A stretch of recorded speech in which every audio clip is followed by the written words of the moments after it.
ونقول ابعد تماما عن نوعية الستات والبنات دي لو قابلتهم في حياتك، وإياك تقرب منهم.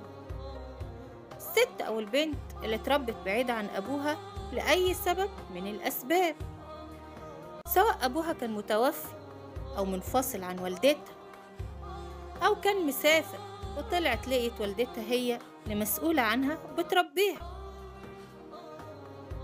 لأنك لو ما قدرتش تبقى ظهر وسند ليها، لو ما قدرتش تبقى أمانها في الدنيا،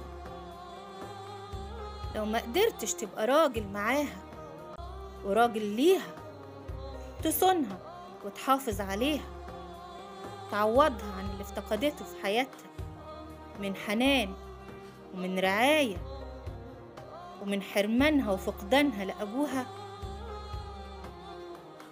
يبقى قلة وجودك في حياتها أفضل ليها بكتير.